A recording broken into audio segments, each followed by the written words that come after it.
What is up, guys? Welcome to another video, and today we're going to be talking about Need for Speed 2015 and why I am hyped.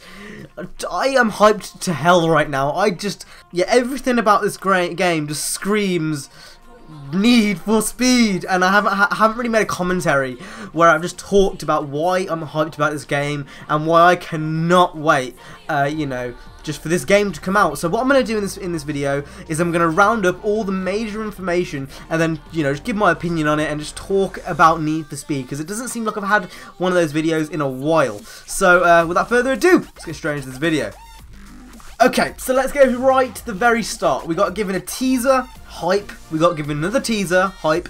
And this trend carried on until we got the teaser trailer. And obviously at the teaser trailer we found out the game was going to be, an underground inspired, carbon inspired game with tuners, body kits, and a whole lot of drift. Obviously came around to E3 time, we got the trailer and the gameplay, and a whole bunch of news was announced, including you could buy and sell cars. There was a max of 5 cars. Obviously there's going to be multiple cameras. You had the deluxe edition, you had the standard edition, you had... what else? Sound systems can be put in cars. There was a whole bunch of news which was talked about and announced after and during E3. So we're going to quickly go and run through that and just run through the major points of what, you guys may not know if you don't follow Need for Speed too hardly. So yeah, we should talk about that. So whether you follow Need for Speed or not, you should know that this game is, just by looking at the cover, it's going to have extensive customization. They've gone as far as to actually change your audio system in the car. They didn't say what it's going to do specifically, but what I imagine it'll do, if you put a certain type of stereo, or if you put like subwoofers in the back, that will increase the bass of the game sound, like the game audio, the music audio it is. That's what I imagine it'll do, but that's how hardcore they've gone for this. It's pretty damn hardcore. You've got the licensed kits. It looks tremendous. You've got the licensed wheels, the licensed kits, the license, everything. They're really making use of that Speed Hunters license, and they're using every single licensed piece they can. You've got Watanabe rims, you've got G-Ready exhausts or something across those lines. They've got everything. They've got absolutely everything. You can change how your car sounds through the exhaust systems. You can change the way your car looks, obviously, with the body kits, the Rocket Bunny kits.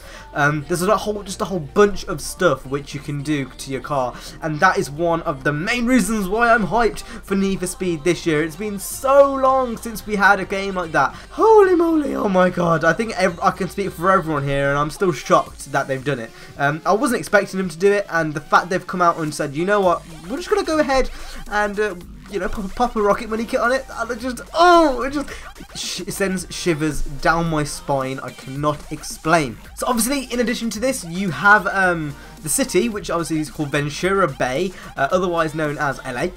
It's called Ventura Bay. It's a fictional city based upon LA, basically what it is. So you've got a city based upon LA. Already reminding me of the older Fast and Furious movie, sorry. Obviously the first Fast and Furious movie was based in LA, and that kind of reminds me of that, and also reminds me of kind of some of Underground 2 and Underground 1 areas. They were very based around LA. A lot of them were based around other areas in the US, but a lot of them were based around LA as well. The cops are back, so it's not really... I don't think there's heat levels yet. I'm not 100% sure on this, but I don't think heat levels are a thing in this game. But what you do have is basically, if you're running away from the cops, then you get a big fine. You get a huge fine, and then I imagine there's going to be some other type of reward. I think Black Panther said that could be a reputation you get in return. So obviously you've got the cops coming back, and you've got that high risk high reward sort of thing returning from rivals, and even older Need for Speeds. I mean, older Need for Speeds had that same mechanic where the longer you raced for, the more RP you got, the more reputation you got, and etc, etc. So I really like how they're bringing that back. That's really, really cool to me. As well as that, obviously, the wide range of cars. I think this was really emphasised in E3, that they want to give the player the perfect experience. They want to make the car feel their own, and the variety of cars is going to be very wide. Although it's a tuner-based game, they did say, I think it was going to be, they're going to have, it's going to cater to many tastes, is what they said. So, just based from that comment, I mean, I guess you could say that they're going to have muscles in it, they're going to have exotics in it, they're going to have, basically, it's going to be carbon. They're going to be split up into 3 categories. categories: muscles, tuners, and exotics. And I cannot wait just to have that rivalry come back again in the next Need for Speed game. Again, just amazing.